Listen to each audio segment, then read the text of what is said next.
bentornati a Parole di Psicologia. Qualche tempo fa, ormai parecchio tempo fa, avevo postato un video che riguardava l'evitare di andare alla ricerca di spiegazioni complessissime o in qualche modo cercare una verità che poi alla fine ci ferisce. In questo video vorrei parlare del concetto del rasoio, il principio del rasoio di Occam. Filosofo che in qualche modo ci lasciò questo messaggio: la soluzione più semplice spesso è quella giusta.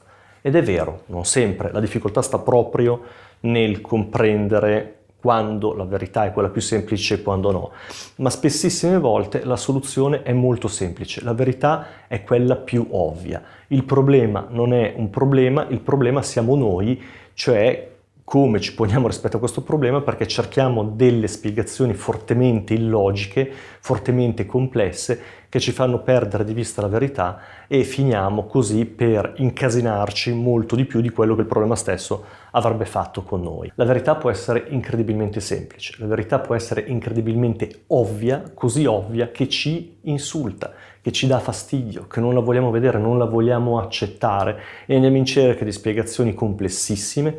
Da clinico vengo interpellato da persone che arrivano con delle spiegazioni cliniche incredibili, estrapolate da internet o chissà dove, quando in realtà le spiegazioni sono molto più semplici. Arrivano con delle storie di coppia che sembrano psicologicamente intricatissime ai loro occhi, in realtà sono semplicemente delle storie dove non si andava d'accordo in maniera molto banale, dove si era stati traditi, dove non ci si piaceva.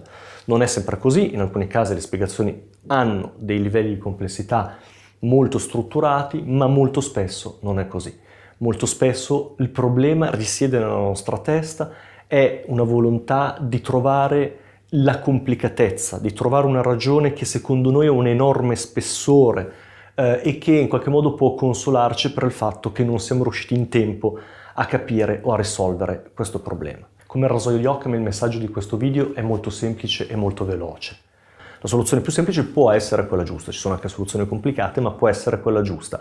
Spesso noi non vogliamo vederla perché non ci piace, per cui il problema non è il problema, ma il problema siamo noi, come ci poniamo rispetto al problema, vogliamo trovare spiegazioni complesse, vogliamo complicarci la vita, vogliamo trovare spiegazioni che alla fine sono illogiche. La soluzione più semplice invece è quella giusta. Le cose che sembrano complessissime, in realtà poi spogliate delle loro sovrastrutture, si rivelano molto molto più semplici, come questa. Ecco qua. In realtà questa era la soluzione più complicata. Un saluto, al prossimo video, ciao!